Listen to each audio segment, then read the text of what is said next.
Bueno, el mensaje de esta mañana, con la ayuda del Señor, trata de responder a estas inquietudes que tenemos todos como hermanos, y es cómo actuar frente a las amenazas y a las crisis, que pueden ser personales, familiares, sociales, económicas, políticas, pero no desde el sentido común, desde la lógica o de la opinión humana de cómo actuar frente a las amenazas, sino a la luz de la palabra del Señor. Vamos a considerar varios textos de la palabra del Señor entre el capítulo 4 y el capítulo 8 del libro de los Hechos para tratar de conocer cómo la iglesia actuó frente a las amenazas. A manera de epígrafe, nuestro texto clave está en Hechos capítulo 4, versículos 29 al 30. Y ahora, Señor, mira sus amenazas y concede a tus siervos que con todo de nuevo hablen tu palabra, mientras extiendes tu mano para que se hagan sanidades y señales y prodigios mediante el nombre de tu santo Hijo Jesús. Yo creo que todos estos días nos hemos estado preguntando cómo orar. Y cómo orar cuando no sabemos qué decir. Hemos tenido en distintos lugares y en distintos grupos reuniones de oración para interceder en esta coyuntura que enfrenta nuestro país. Seguramente los hermanos que están acompañándonos, que están de otros lugares, como Venezuela, Chile, han estado siguiendo las noticias y saben la situación compleja que estamos viviendo. Y seguramente en unos meses o en unos años, algunos hermanos que puedan escuchar este mensaje tendrán que preguntarse, bueno, ¿y cuál era la ocasión en la que el hermano estaba compartiendo acerca de esto? Bueno, esta es una pregunta que deberíamos de plantearnos no solamente en estas coyunturas difíciles, sino frente a cualquier situación que tengamos que enfrentar en nuestra vida, y es cómo deberíamos de orar para que nuestras oraciones no sean en nuestra propia voluntad y apartado de lo que el Señor quiere, sino una oración, una manera de rogar, de interceder y de pedir conforme a su voluntad. Y si bien por estos días es una pregunta muy pertinente, ¿cómo orar? Pues también es una pregunta difícil cuando los hermanos te invitan a compartir de la palabra del Señor en esta misma situación, y es sobre qué predicar. Estaba toda esta semana preguntándole al Señor sobre qué predicar, qué compartir con los hermanos, que el Señor afirmara su palabra en mi corazón. En el día de ayer, en nuestra reunión de oración en la mañana, una hermana, creo que fue la hermana Diana Mora, leía el texto de Hechos capítulo 4, versículo 31, y el Señor allí me confirmaba de que ese era el texto eh, acerca del cual el Señor quería que tuviera la oportunidad de compartir con los hermanos. Si ustedes toman un versículo como Romanos 8:26, ahí lo tengo proyectado en todas las, bueno, en todas, no, en muchas de las versiones que tenemos disponibles en español. La Biblia nos dice, y de la misma manera también el Espíritu nos ayuda en nuestra debilidad, porque no sabemos orar como debiéramos, pero el Espíritu mismo intercede por nosotros con gemidos indecibles. No sabemos orar como debiéramos, porque orar como conviene, no lo sabemos, porque no sabemos orar como es debido, no sabemos orar como debíamos. Es cierto que no sabemos qué debemos pedir. Por ejemplo, nosotros no sabemos qué quiere Dios que le pidamos en oración. No sabemos qué pedir. Por ejemplo, cuando no sabemos qué pedirle a Dios, aunque no sabemos lo que nos conviene pedir, porque no sabemos cómo debemos orar a Dios. Ese es el sentido de Romanos 8, capítulo 8, versículo 26. Y es que aunque no sabemos cómo orar, ¿qué deberíamos de pedir? El Espíritu Santo intercede por nosotros con gemidos indecibles. Pero si reconocemos que no sabemos cómo debiéramos orar en situaciones como las que enfrentamos ahora, pues debemos decirle al Señor que nos enseñe a orar también. En los textos de Lucas capítulo 11 y luego en Mateo, nos dice la Biblia desde el versículo 1 y versículo 2 que los discípulos le preguntaron al Señor acerca de esto. Bueno, aconteció que estaba Jesús orando en un lugar, y cuando terminó, uno de sus discípulos le dijo, Señor, enséñanos a orar, como también Juan enseñó a sus discípulos. Y él les dijo, cuando oréis, decid, Padre nuestro que estás en los cielos, santificado sea tu nombre, venga tu reino, hágase tu voluntad como en el cielo, así también en la tierra. tomar el texto del Padre Nuestro para hacer una exposición bíblica ocuparía todo el tiempo del mensaje y no es la carga del Señor en mi corazón. Pero sí en relación a que tenemos que pedirle al Señor continuamente que nos ilustre acerca de cómo debemos orar. En los dos primeros versículos, por lo menos hay 5 cosas que ya el Señor Jesús nos está enseñando claramente acerca de la oración. Lo primero es que Jesús es el ejemplo de oración. Los discípulos ven a Jesús orando en un lugar, ven cómo este hijo disfruta de esa comunión con el Padre, cómo no es una experiencia monótona, ni aburridora, ni de repeticiones interminables, sino el completo deleite de este hijo con su Padre. Y ellos le preguntan, enséñanos a orar. Entonces Jesús nos enseña a orar primero con su ejemplo. Lo segundo es que cuando nos vamos a dirigir al Señor, pues debemos colocarnos bajo su señorío. Él está, Señor, enséñanos a orar. No, no le estamos a personas acerca de sus opiniones en relación a la oración, sino, Señor, bajo su señorío, bajo su voluntad sobre nosotros, es decirle, abre nuestra boca y que ella publique, que nuestra lengua publique su alabanza.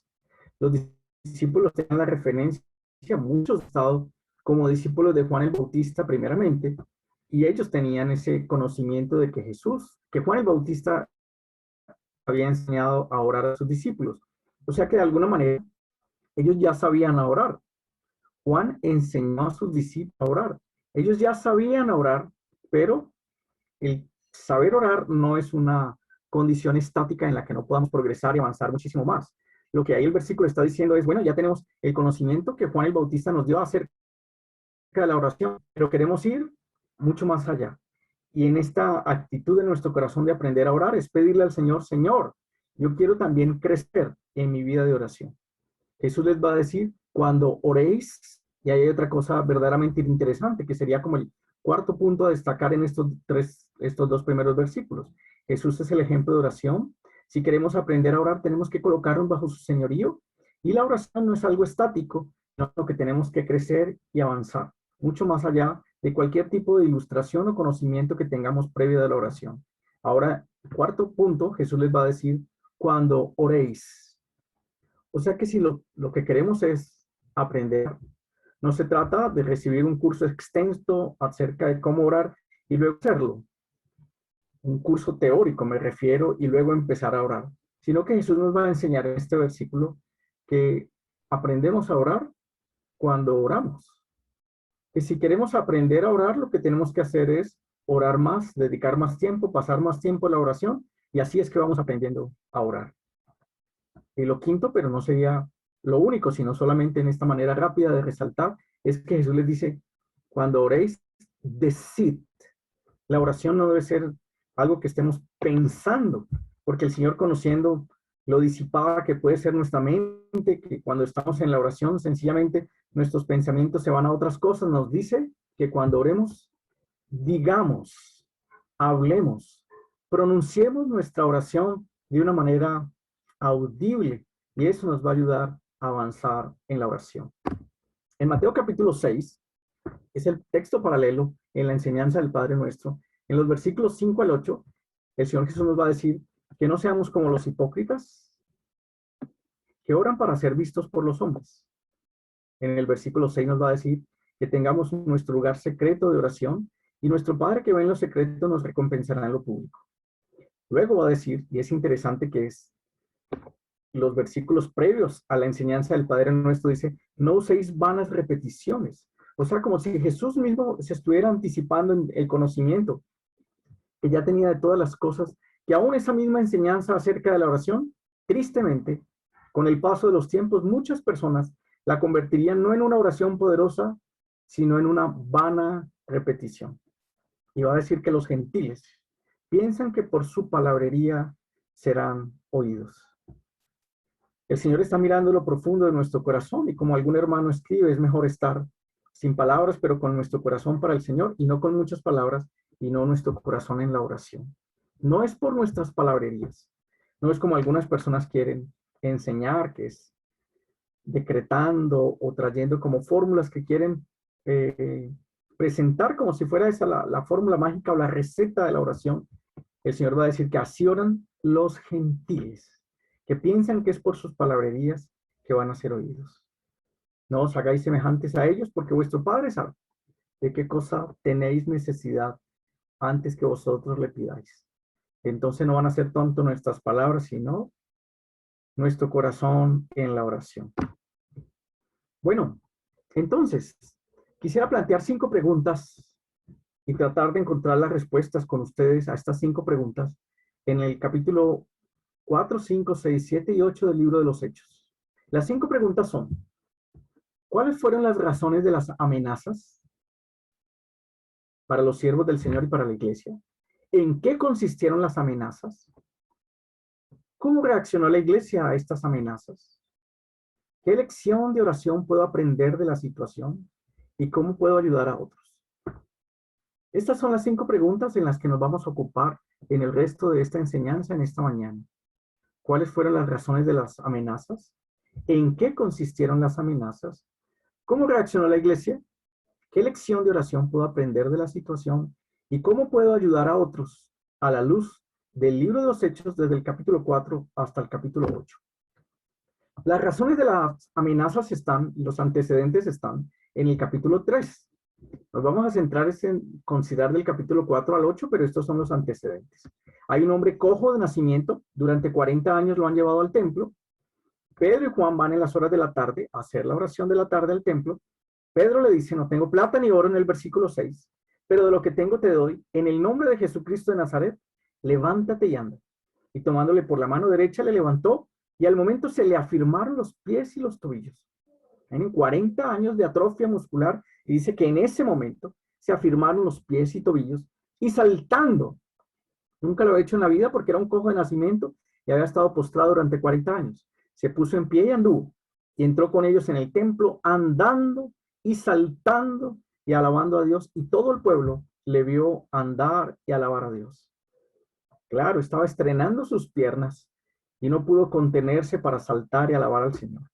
Y le reconocieron en el versículo 10 que era el que se sentaba a pedir limosna a la puerta del templo, la hermosa, y se llenaron de asombro y espanto por lo que había sucedido. Estos son los antecedentes a este tema de las amenazas.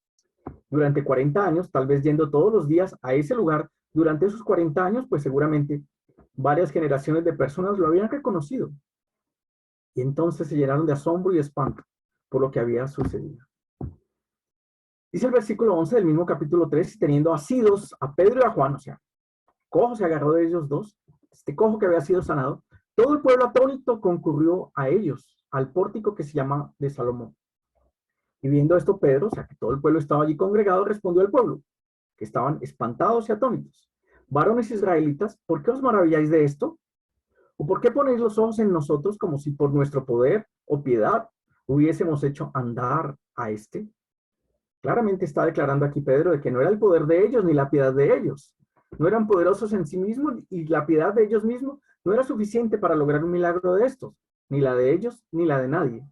El Dios de Abraham, de Isaac y de Jacob, el Dios de nuestros padres, ha glorificado a su Hijo Jesús, a quien vosotros entregasteis y negasteis delante de Pilato, cuando éste había resuelto ponerle en libertad. Mas vosotros negasteis al santo y al justo y pedisteis que se os diese un homicida. Miren qué poderosa predicación. Y matasteis al autor de la vida, a quien Dios ha resucitado de los muertos, de lo cual nosotros somos testigos. Entonces los antecedentes son un milagro extraordinario de sanidad, una predicación poderosa, un testimonio de este Jesús resucitado. Y por la fe en su nombre, a este que vosotros veis y conocéis, le ha confirmado su nombre, y la fe que es por él ha dado a esta completa sanidad en presencia de todos vosotros. Los confronta de manera individual y continúa el relato diciendo, este es el capítulo 3. En esta poderosa predicación termina el versículo 26 diciendo, a vosotros primeramente, Dios habiendo levantado a su Hijo, lo envió para que os bendijese, a fin de que cada uno se convirtiera de su maldad. Este que es un cuadro del barroco francés de un autor que se llama Poussin, del año 1655, relata esa escena de este hombre allí postrado en ese lugar a la entrada del templo, y ahí aparece Pedro y Juan, y como el Señor obrando el milagro a través de ellos. ¿Cuáles serían entonces las razones de las amenazas con los antecedentes que acabamos de leer? Hay una sanidad milagrosa, hay una predicación, una enseñanza poderosa y hay una confrontación a la conversión. Una sanidad milagrosa, una predicación poderosa y una confrontación a la conversación. Esto lo vamos a ver también en el capítulo 4. En el capítulo 4, versículo 14, dice la Biblia, y viendo al hombre que había sido sanado, que estaba en pie con ellos, no podían decir nada en contra. Se va a referir a todas las autoridades que querían hablar en contra de este milagro. O sea, el milagro estaba puesto en pie delante de ellos y de esa manera estos gobernantes y estas autoridades civiles y religiosas habían silenciado su boca. Ahora, el milagro era mucho más portentoso porque en el mismo capítulo 4, versículo 22, como les señalaba ahorita, este hombre llevaba 40 años de postración. Una sanidad milagrosa. La predicación portentosa. Entonces, viendo el denuedo de Pedro y de Juan, y sabiendo que eran hombres sin letras y del vulgo, se maravillaban y les reconocían que habían estado con Jesús. Ya no es el Pedro temeroso, ya no es el Pedro que niega al Señor 3 veces, ya no es ese Simón, esa varita que era movida por los vientos o por las corrientes, sino un hombre siendo utilizado poderosamente, maravillosamente para el testimonio del Señor, tanto que estas autoridades reconocen que este era uno de los que estaban con Jesús. Tal vez unos pocos meses antes, este reconocimiento de que este era uno de los que andaba con Jesús, le llenó de temor, lo llenó de miedo y lo llevó a negar al Señor. Pero aquí vemos a un hombre completamente transformado después de ese derramamiento del Espíritu Santo en Hechos capítulo 2, haciendo esta predicación poderosa, siendo un instrumento útil en las manos del Señor para impactar aún a las autoridades con el mensaje de salvación. Dice el capítulo 4, versículo 2, que estas autoridades estaban resentidos de que se enseñase al pueblo y anunciasen en Jesús la resurrección de entre los muertos. Estas eran las razones principales de las amenazas. Las sanidades milagrosas, las predicaciones poderosas y las confrontaciones a la conversión. Pero no solamente aparece en este capítulo 4, sino que podríamos seguir avanzando al capítulo 5, por ejemplo. Ya en el capítulo 5 siguen los apóstoles. Por la mano de los apóstoles se hacían muchas señales en el versículo 12 y prodigios en el pueblo, y estaban todos unánimes en el pórtico de Salomón. El versículo 15 va a decir, eran tantos los enfermos que llegaban y tanta la manera poderosa como el Señor los utilizaba, que sacaban los enfermos a las calles y los ponían en camas y lechos para que al pasar Pedro, a lo menos su sombra cayese sobre alguno de ellos. Y aún de las ciudades vecinas, muchos venían a Jerusalén trayendo enfermos y atormentados de espíritus, y todos eran sanados. O sea que lo que eran las razones en el capítulo 4 se van a terminar convirtiendo en más razones y en mayor oposición en el libro de los Hechos de aquí en adelante. Porque en el comienzo, en el capítulo 4, era una sanidad milagrosa, pero aquí vemos es muchas sanidades milagrosas. Muchas personas en sus camas, en sus lechos, muchos postrados, tantos enfermos y aún atormentados de espíritus que hasta de otras ciudades vecinas traían a los enfermos para ser sanados. O sea que se siguen cultivando razones adicionales para las amenazas. Los mismos sacerdotes y autoridades tienen que reconocer que se está llevando a cabo una predicación muy poderosa. Dice el capítulo 5, versículo 28, diciendo, son las autoridades, no os mandamos estrictamente que no enseñaseis en ese nombre, y ahora habéis llenado a Jerusalén de vuestra doctrina y queréis echar sobre nosotros la sangre de ese hombre, refiriéndose a la muerte de Jesús en la cruz. El versículo 1 dice que estas autoridades del capítulo 5, llenos de celos, están diciendo esto. ¿No les mandamos que no enseñaran?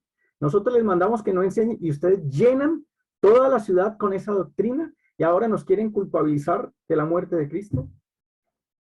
Una predicación poderosa que estaba llenando toda la ciudad. Y esto lleva obviamente a una confrontación a la conversión.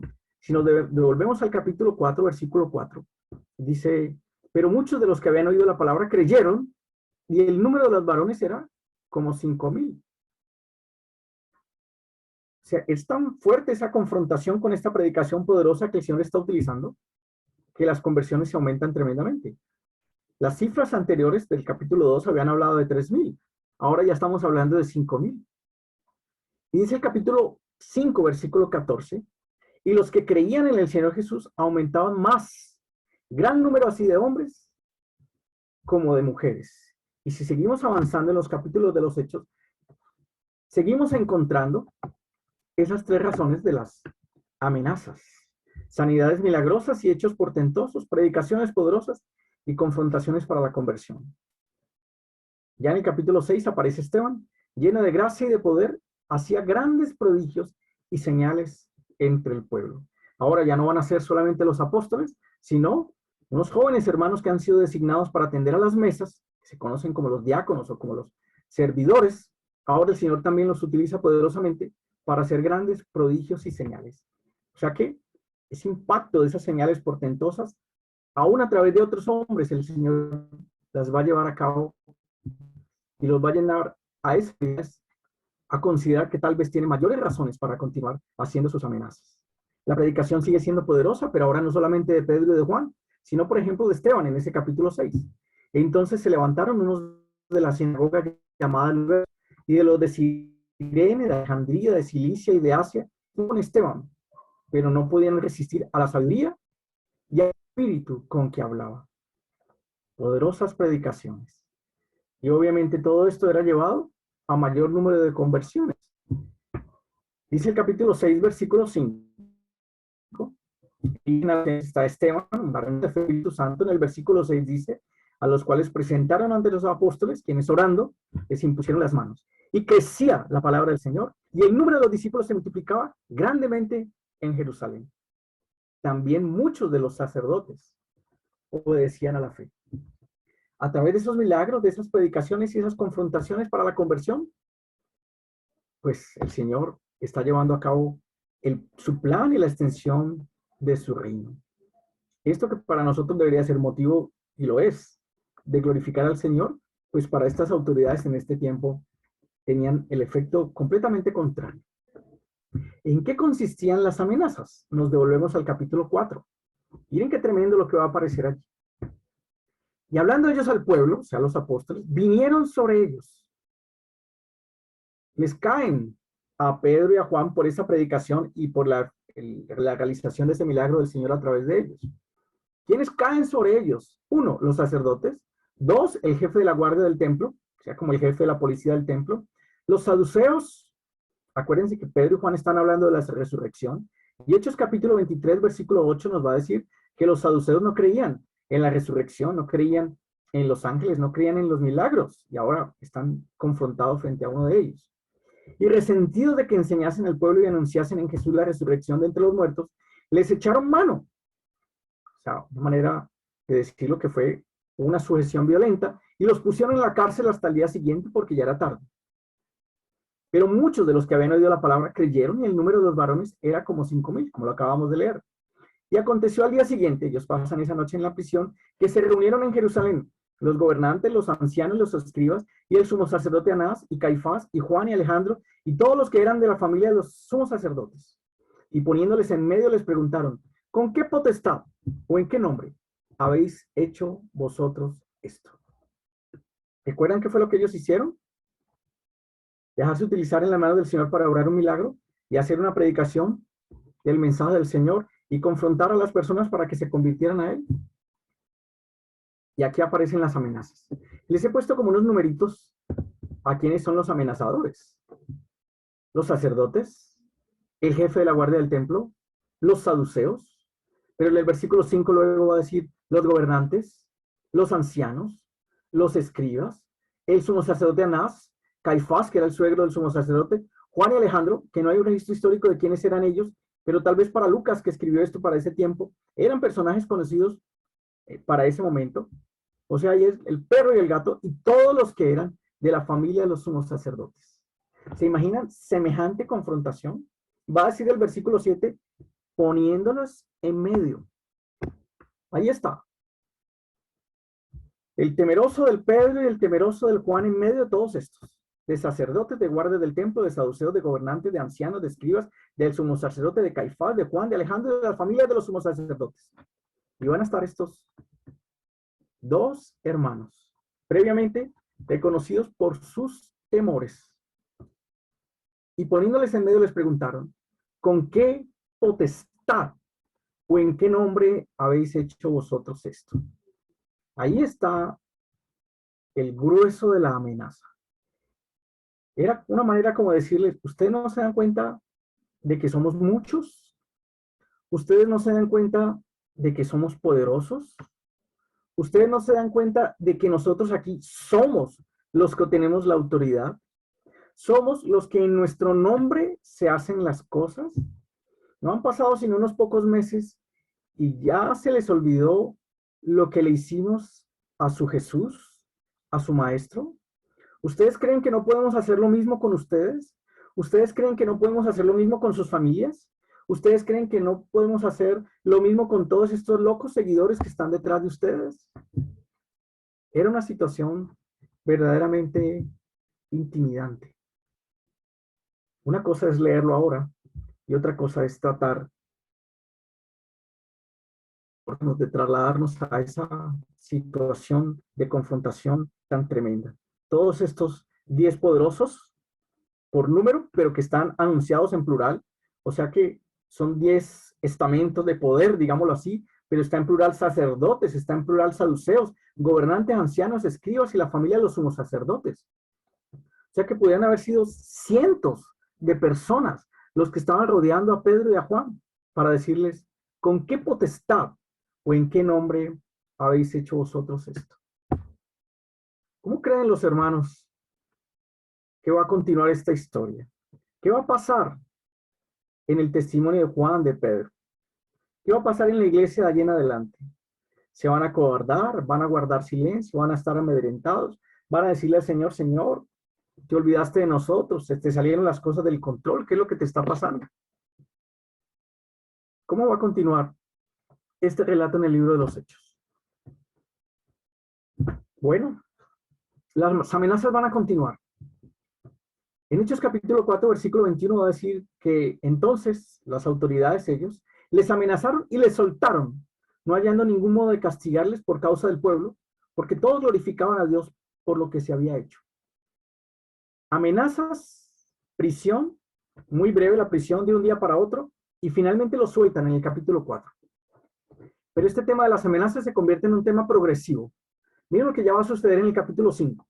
Entonces, levantándose el sumo sacerdote y todos los que estaban con él, esto es, la secta de los saduceos, se llenaron de celos y echaron mano a los apóstoles y los pusieron en la cárcel pública.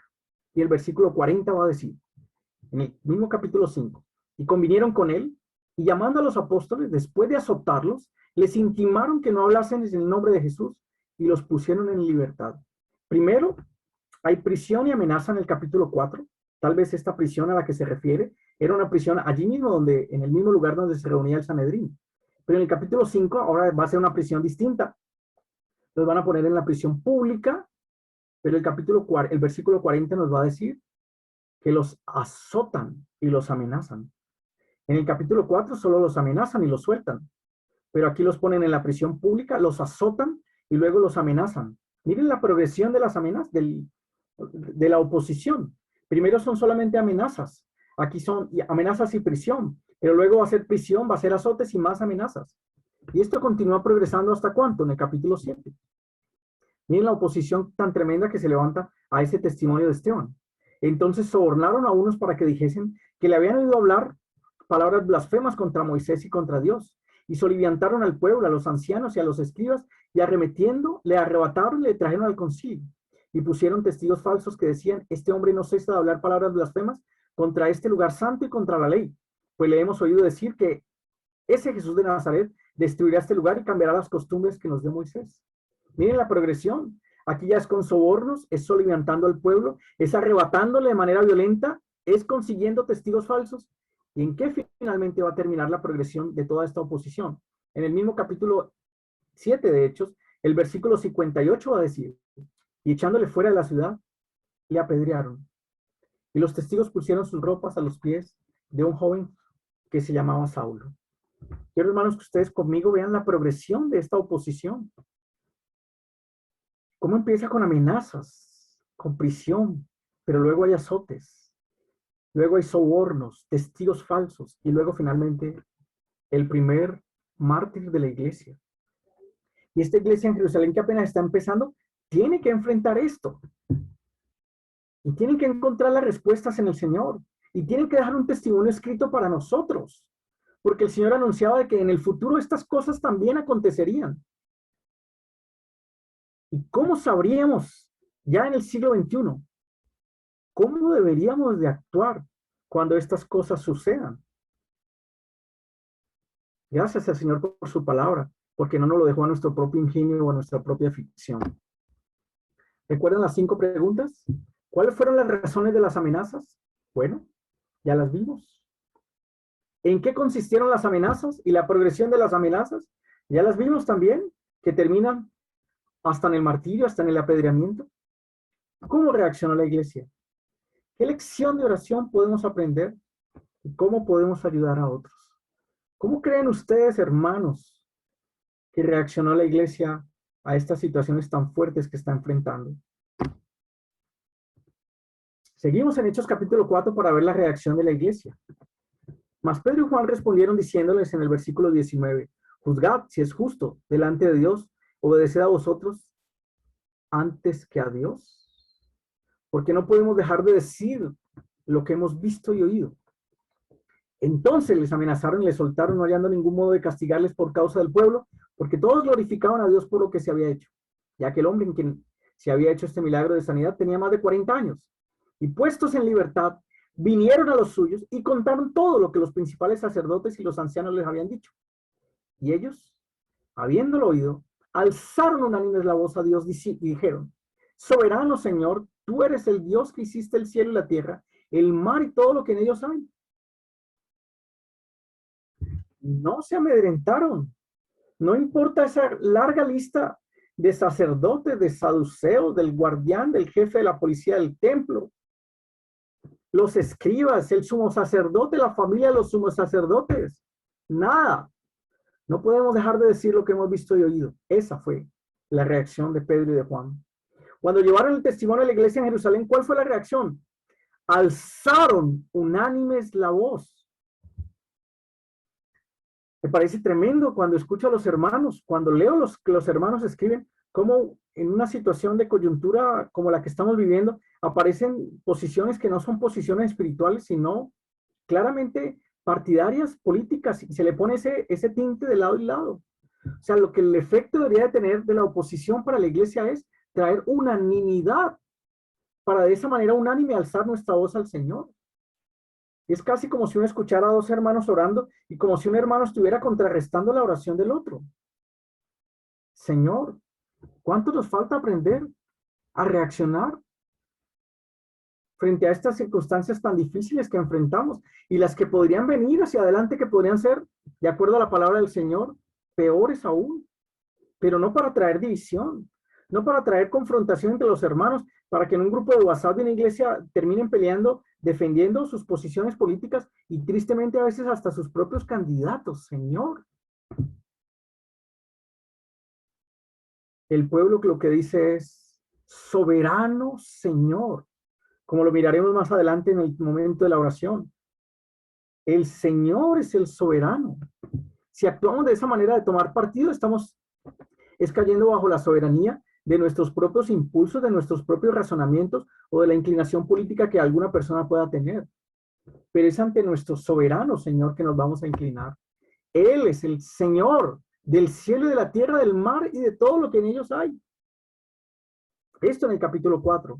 Pero en el capítulo 5, nuevamente Pedro y Juan ante las autoridades dicen, respondiendo Pedro y los apóstoles, dijeron, es necesario obedecer a Dios antes que a los hombres.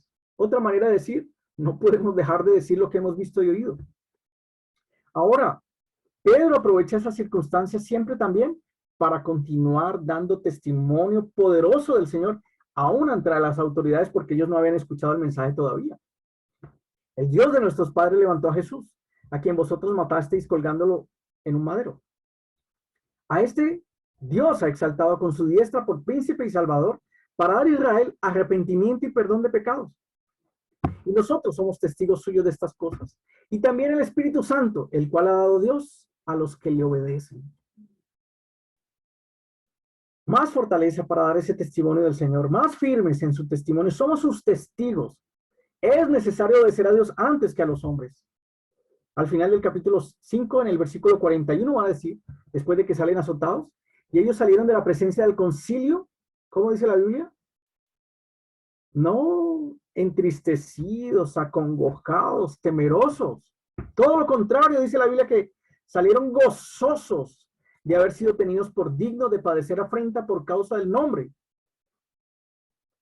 Y el versículo 42 dice, y todos los días en el templo y por las casas no cesaban de enseñar y predicar a Jesucristo. Lo hemos estado diciendo de manera repetida en nuestras reuniones de oración de estos días. Toda esta situación nos ha llevado a buscar más al Señor, a estar gozosos en medio de las adversidades y más constantes y firmes en nuestra oración. Hemos tenido que confesar públicamente que no éramos constantes en nuestra oración, que no orábamos por nuestro país, que no orábamos por nuestras autoridades, que no hacíamos oración por todos los hombres para que desarmen sus espíritus. No orábamos. Pero el efecto de toda esta oposición para la iglesia era mayor fidelidad, mayor permanencia, mayor constancia en lo que hacían. Por eso no cesaban de enseñar y de predicar a Jesucristo. Pero recuerden que la oposición aún terminó trayendo efectos adicionales sobre la iglesia y tenemos que aprender de todo esto. ¿Qué va a decir la Biblia en el capítulo 4, versículo del 32 al 35? Y la multitud de los que habían creído, no importa que fueran una multitud, eran de un corazón y un alma.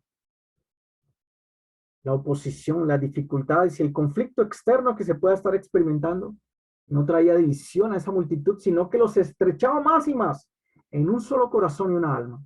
Y ninguno decía ser suyo propio nada de lo que poseían, sino que tenían todas las cosas en común.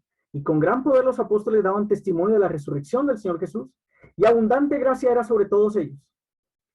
Así que no había entre ellos ningún necesitado, porque todos los que poseían heredades o casas las vendían y traían el precio de lo vendido y lo ponían a los pies de los apóstoles y se repartía a cada uno según su necesidad.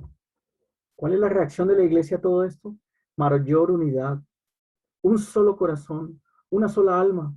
Hemos visto muchos hermanos de congregaciones y de denominaciones acompañándonos en las reuniones de las iglesias locales de oración. Este no es el momento para estar señalando diferencias que a veces solamente hablan de nuestras formas o asuntos de liderazgo. Una multitud que había creído era de un solo corazón y una alma. Que estas situaciones nos lleven a crecer en esa unidad, en un corazón y en una alma. Que nos lleven a tener testimonio poderoso de la resurrección, a abundar en la gracia del Señor delante de todos para llevar ese testimonio de la resurrección. Estar atentos a las necesidades de los demás y repartir a cada uno según esa necesidad. Y aquí no espiritualicemos este texto porque se está refiriendo a lo material.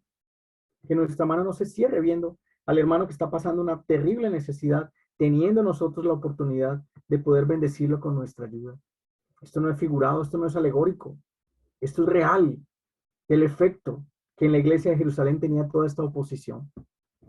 Y aparece algo allí como medio misterioso en este versículos 36 y 37. Entonces José, a quien los apóstoles pusieron por sobrenombre Bernabé, que traducido es hijo de consolación, levita natural de Chipre, como tenía una heredad, la vendió y trajo el precio y lo puso a los pies de los apóstoles. Hay un personaje anónimo que va a hacerse público un poquito más adelante, pero es uno de los que ha estado empujando desde el Sanedrín toda esta oposición. Un miembro del Sanedrín en el capítulo 4 ha estado empujando toda esta acción de oposición a la iglesia. Su nombre es Saulo. Y al final de este mismo capítulo 4, ahí está, medio escondido en el capítulo 4, pero luego va a hacer su aparición en pública. Al final del capítulo 4 está Bernabé. O sea que aunque no nos demos cuenta, desde dos extremos el Señor está levantando y está obrando y está impresionando la mente y los corazones de estas personas. ¿Para qué? Para luego, tal vez meses, años hacia el futuro, porque no podemos ver hacia dónde el Señor lleva todas las cosas. estrechar hacia el futuro a estos dos hermanos que en este momento están luchando desde dos puntos completamente opuestos. Van a ser compañeros de misión, como nos va a decir Hechos capítulo 13, compañeros para la obra a la que el Señor les ha llamado. Y este Bernabé que aparece aquí va a ser un instrumento tremendo después de la conversión de este opositor en el Sanedrín, que está allí escondido en los primeros capítulos haciendo buena parte de toda esta oposición. Entonces, donde nosotros vemos oposición, el Señor está levantando hombres y mujeres para Él, hombres y mujeres para llevar su testimonio a donde Él lo haya dispuesto.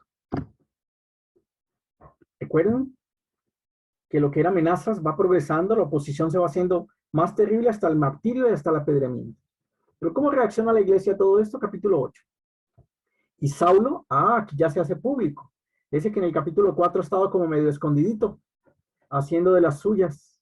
Aquí ya aparece con nombre propio y de manera pública. Y Saulo consentía en su muerte. En aquel día, está refiriéndose a la muerte y al apedreamiento de Esteban, que es la finalización del capítulo 7. En aquel día hubo una gran persecución contra la iglesia que estaba en Jerusalén. Y todos fueron esparcidos por la tierra de Judea y de Samaria, salvo los apóstoles. Y hombres piadosos llevaron a enterrar a Esteban e hicieron gran llanto sobre él. Y Saulo asolaba la iglesia y entrando casa por casa arrastraba a hombres y a mujeres y los entregaba en la cárcel. Pero los que fueron esparcidos iban por todas partes anunciando el evangelio. ¿Qué estamos viendo allí en medio de esta oposición? Es tanta la oposición que los que están en Jerusalén tienen que ser esparcidos por las tierras de Judea y de Samaria. Unos hombres piadosos, nos dice el versículo, entierran a Esteban y hacen un gran llanto sobre él. Pues claro que estaban dolidos por la situación tan tremenda, la manera tan vil como había sido apedreado este primer mártir, y el impacto sobre ellos debe ser verdaderamente devastador. Pero no para apocarse, para minorarse o para destemplarse en su testimonio del Señor. No, para ser esparcidos y siendo esparcidos por donde fueran, como dice el versículo 4, ir anunciando el evangelio.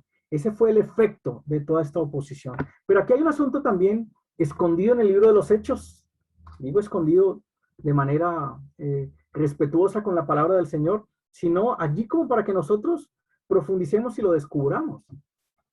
El Señor ya había dicho en Hechos capítulo 1, versículo 8, pero recibiréis poder cuando haya venido sobre vosotros el Espíritu Santo, y me seréis testigos en Jerusalén, en toda Judea, en Samaria y hasta el último de la tierra. Esto es lo que dice Hechos capítulo 1, versículo 8. Pero la iglesia de Jerusalén, con las señales, con los milagros, con los hechos portentosos, con esas predicaciones poderosas, con esas nuevas conversiones que se contaban por miles, pues la iglesia de Jerusalén se estaba acomodando, se estaba estableciendo de una manera casi que definitiva para quedarse allí, y se estaban olvidando que el derramamiento del Espíritu Santo no era para que se quedaran en Jerusalén, era para que desde Jerusalén luego fueran de una manera como de círculos concéntricos, extendiéndose a Judea, luego a Samaria y luego hasta lo último de la tierra. Entonces, ¿cuál fue el efecto de toda esta oposición? Pues sintonizarse con el Espíritu Santo y llevar el testimonio del Señor a toda la tierra como Él lo había establecido. Hay algunas personas que dicen que el libro de los Hechos no debería llamarse el libro de los Hechos de los Apóstoles, sino el libro de los Hechos del Espíritu Santo. En estos capítulos 4, 5, 6, 7 y 8, como estamos leyendo ahorita, es el Espíritu Santo el que está moviendo todo este asunto, inquietando a los hermanos para permanecer firmes y dar ese testimonio fiel del Señor en medio de tanta oposición. Por eso en el capítulo 4, versículo 8 va a decir que entonces Pedro, lleno del Espíritu Santo, es que le responde a los gobernantes. Y en el versículo 30, capítulo 5, versículo 32, Pedro da testimonio ante los sacerdotes que el Espíritu Santo está disponible, ha sido dado para los que le obedecen. En el capítulo 6 va a decir que estos varones, estos 7 varones de buen testimonio, que van a asumir la responsabilidad de servir a las mesas y atender a las viudas de los griegos que estaban siendo descuidados, eran llenos del Espíritu Santo, y con nombre propio el versículo 5 va a decir que Esteban era un varón lleno de fe y del Espíritu Santo. Y el versículo 10, como ya lo habíamos leído, nos va a señalar de que a esa enseñanza y a esa predicación de Esteban, tanta oposición no le podía resistir, porque había mucha sabiduría y no podían resistir al espíritu con que hablaba, porque claramente era el Espíritu Santo hablando a través de él. El capítulo 7, versículo 55, aún al final, ya cuando Esteban va a ser apedreado, dice, pero Esteban, lleno del Espíritu Santo, puesto los ojos en el cielo, vio la gloria de Dios y a Jesús que estaba a la diestra de Dios. ¿Cuál es el efecto entonces final de todo esto? Que la iglesia se alinee con la llenura, con la plenitud, con la dirección, con la guía del Espíritu Santo acerca de lo que tenemos que hacer.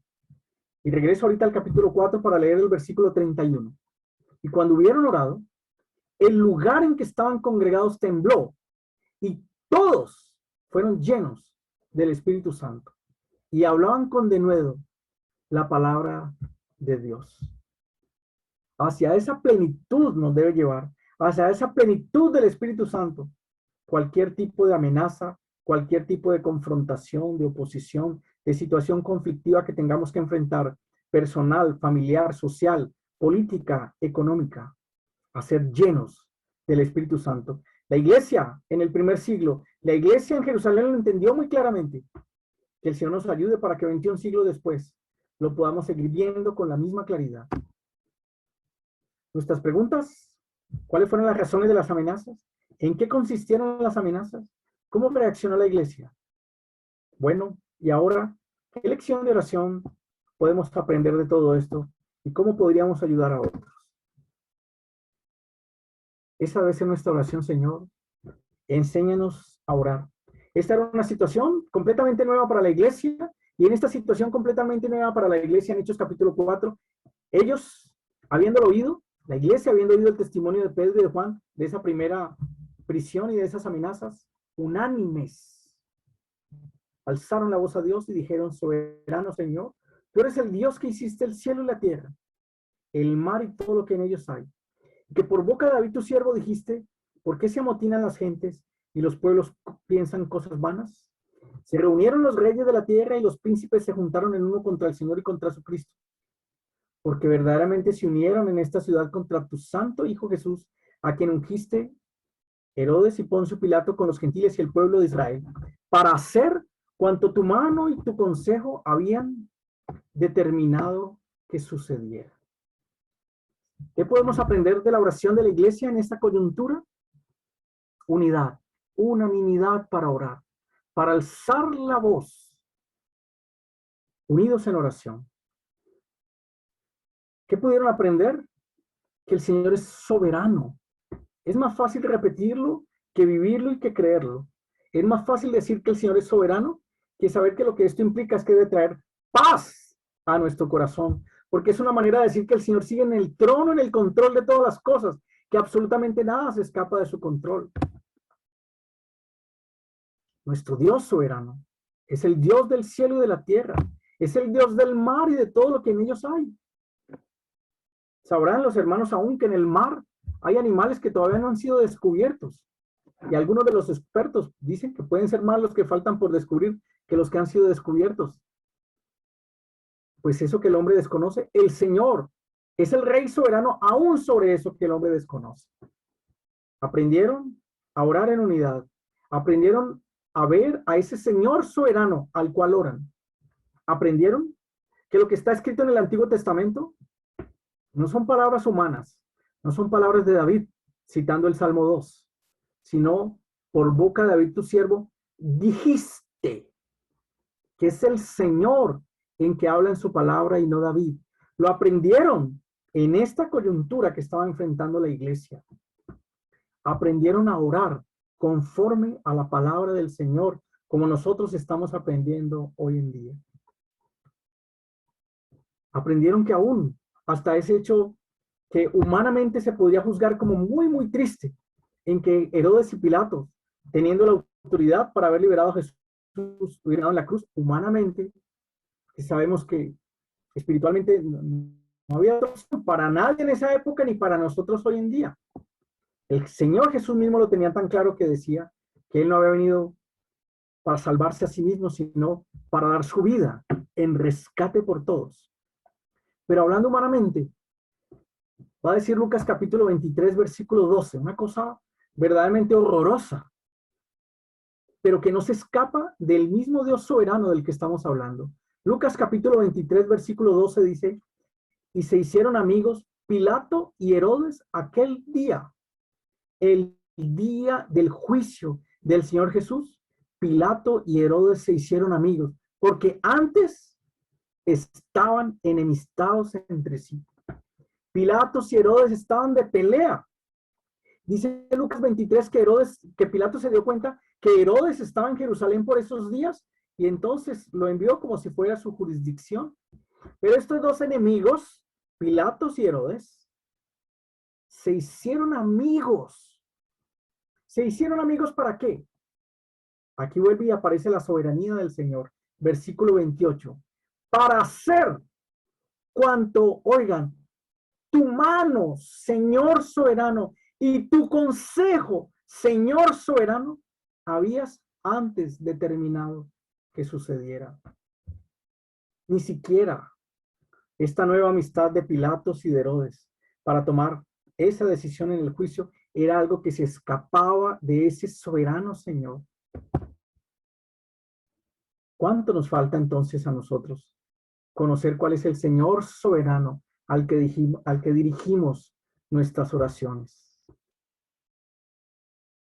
Estos gobernantes humanos de esa época, uno romano, otro idumeo, usurpando el trono de David, creían que estaban operando según su propio criterio y apartados del Señor, pues así era.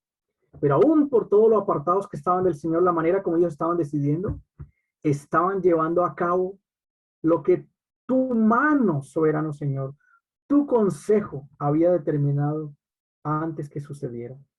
¿Saben por qué nos perturbamos y se nos va tanto la paz? Cuando vemos las noticias, recibimos los mensajes, algunos leen la prensa o miran las páginas de internet de los noticieros, porque cuando estamos viendo estas cosas, se nos olvida que hay un soberano Señor, que es el Dios que hizo el cielo y la tierra. Que no se nos olvide hoy ni nunca a quién es que dirigimos nuestras oraciones. La iglesia de Jerusalén lo aprendió en Hechos 4 y nosotros tenemos que aprenderlo aquí en el 2021. Este era nuestro texto epígrafe de la enseñanza de esta mañana, Hechos capítulo 4, versículo 29 y 30. Ahora, Señor, mira sus amenazas y conceda a tus siervos que con todo de nuevo hablen tu palabra, mientras extiendes tu mano para que se hagan sanidades y señales y prodigios mediante el nombre de tu santo Hijo Jesús. Ahí hay tres cosas claves por las que podemos orar. Señor, mira sus amenazas. No tomemos partido nosotros si no pongamos esas amenazas para que el Señor las mire, pongámoslas delante del Señor. De cualquier frente donde vengan. Hablábamos con los hermanos en estos días que cuando en Juan capítulo 10, versículo 10, dice que el ladrón no viene sino para robar y matar y destruir. Ahí vemos las obras de las tinieblas. Matar, robar y destruir. Pero cuando hay robo, hay asesinato y hay destrucción, sabiendo que nuestra lucha no es contra carne ni sangre, sino contra principados, contra potestades, contra huestes espirituales de maldad. Esas obras de las tinieblas que traen robo, muerte y destrucción pueden venir de cualquier parte. Y lo hemos visto. No solamente de un lado de la protesta, sino desde el otro lado en la represión de la protesta. Ahí opera el maligno trayendo eso. Robo, muerte y destrucción. Por eso, Señor, mira sus amenazas. 2, conceda a tus siervos que con todo de nuevo hablen tu palabra. 3, extiende tu mano para que se hagan sanidades y señales y prodigios mediante el nombre de tu santo Hijo Jesús. Miren, no lo van a encontrar ustedes en Hechos 4 y se pueden leer hasta Hechos capítulo 28 y no lo van a encontrar. Nunca oraron, Señor, que se acabe esto ya. Nunca oraron, Señor, danos unos gobernantes distintos, más malos que los que están allí, más malos que los gobernantes del Imperio Romano. Nunca pidieron eso, que se acabara la persecución ni las amenazas. Nunca pidieron que tuvieran unos gobernantes distintos que fueran de alguna manera más blandos con ellos, que no hubiera persecución. Esa no era la oración de la iglesia. Las amenazas las pusieron delante del Señor. Al Señor le piden que les dé de nuevo a ellos, como debe ser nuestra oración para dar la palabra y orar para que el Señor extienda su mano y haga lo que tenga que hacer. ¿Cuánto tenemos que aprender? ¿Y qué tan lejos entonces estamos nosotros en nuestras oraciones de estas oraciones escriturales? Mira sus amenazas, danos de nuevo, extiende tu mano y haz lo que tengas que hacer. Y dice el versículo 31, y cuando hubieron orado, el lugar en que estaban congregados tembló, y todos fueron llenos del Espíritu Santo y hablaban con denuedo la palabra de Dios.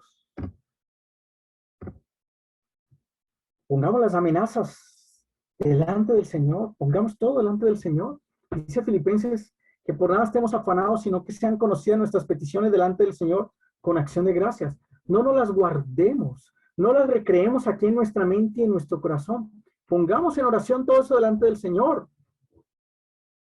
Son suficientemente atemorizantes estas amenazas para que cualquier persona, si no las lleva en oración, sea aplastado por ese peso. Esa carga mental y emocional no la podemos llevar. Por eso la ponemos delante del Señor y decimos, mira sus amenazas. Señor,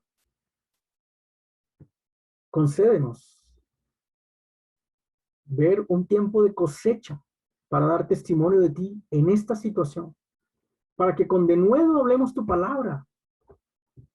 Hay hermanos que les queda más fácil hablar de, como les digo, de sus posiciones, de sus ideologías, o de compartir un chiste que hablar del Señor. Y en todo un año nunca le hablan del Señor a nadie más. No han llevado a ninguna otra persona a los caminos del Señor, y algunos ni siquiera en toda su vida cristiana, en todo su caminar cristiano, que pueden ser 5, 10 o más años de caminar cristiano. Estas situaciones nos tienen que sacudir para darnos cuenta de que estamos siendo inferiores a lo que el Señor espera que hagamos en este tiempo. Que el Señor nos conceda ese de nuevo para hablar su palabra. Estas mismas circunstancias preparan el corazón de los oyentes para que cuando llevemos la semilla de la palabra traiga el fruto que debe tener. Mientras extiendes tu mano para que hagas sanidades, señales, prodigios, mediante el nombre de tu santo Hijo Jesús.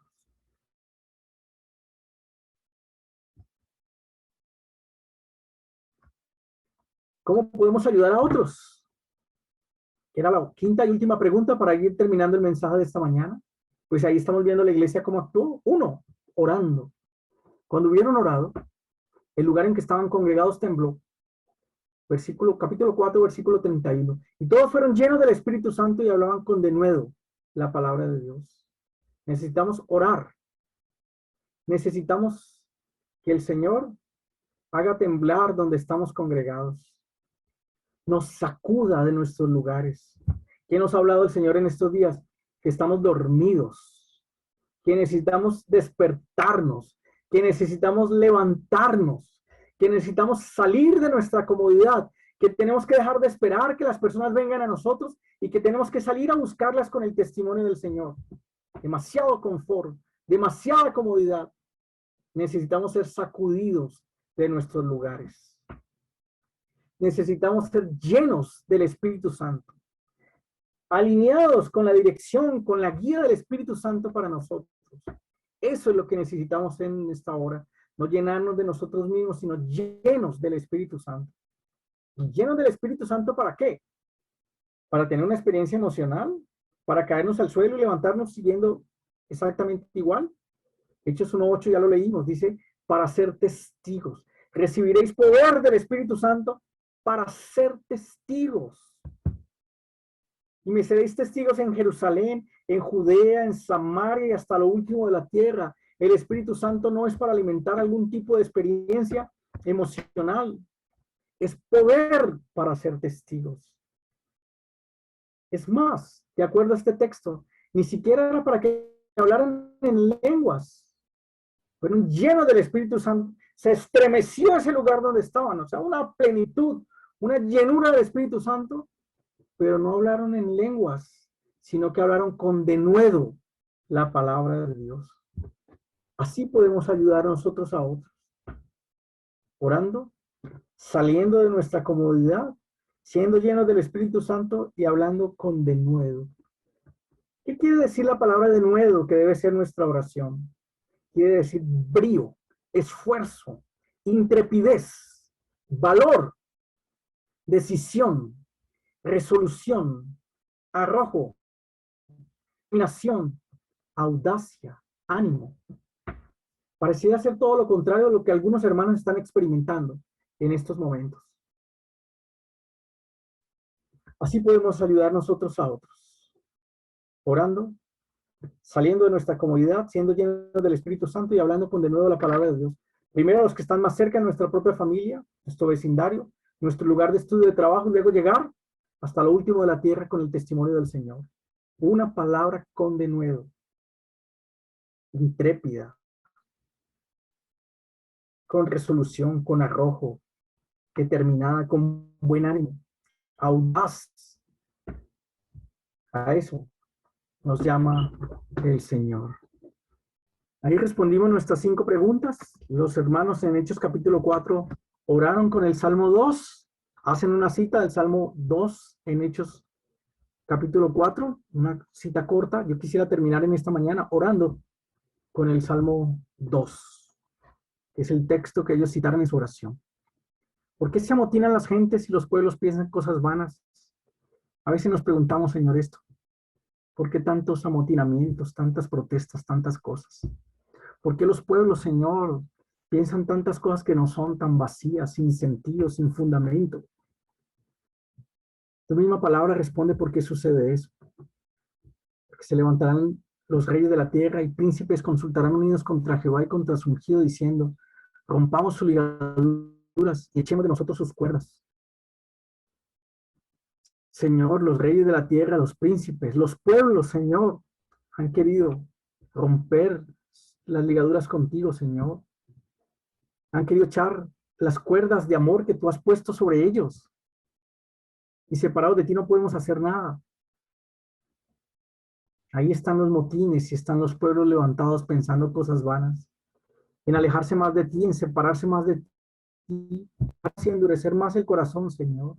Pero tú que moras en los cielos, te ríes, te burlas de un razonamiento tan necio como podamos tener. Luego hablarás a ellos en su furor y los turbarás con su ira. Nos acercamos humildemente delante tuyo, Señor. Pedimos son tus muchas misericordias. Ten misericordia de nosotros. Ten misericordia de nuestros gobernantes. Ten misericordia de nuestras autoridades. Ten misericordia de nuestro ejército, de nuestra policía. Ten misericordia de los dirigentes del paro nacional. Ten misericordia de los dirigentes sindicales. Ten misericordia de tantos jóvenes que protestan en las calles y que no te conocen a ti.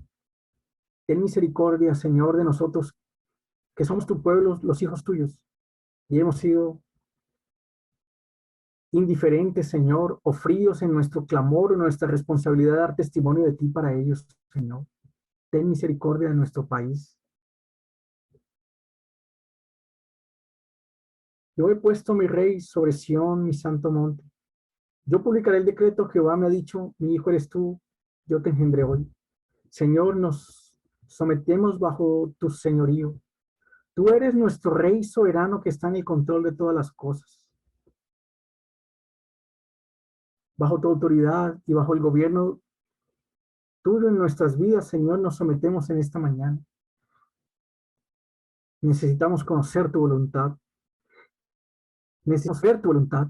Necesitamos orar conforme a tu voluntad. Necesitamos ser alumbrados cada día, Señor. Tú eres nuestro Rey, eres nuestro Señor, eres nuestro Salvador y eres nuestro pronto auxilio en la tribulación. Pídeme y te daré por herencia las naciones y como posesión tuya los confines de la tierra. Los quebrantarás con vara de hierro, como vasija de alfarero los desmenuzarás. Pues, oh reyes, sed prudentes, admitid amonestación, jueces de la tierra. Servid a Jehová con temor y alegraos con temblor. Honrad al Hijo, para que no se enoje, y perezcáis en el camino, pues se inflama de pronto su ira. Bienaventurados todos los que en Él confían. Señor, anhelamos tu segunda venida, Señor.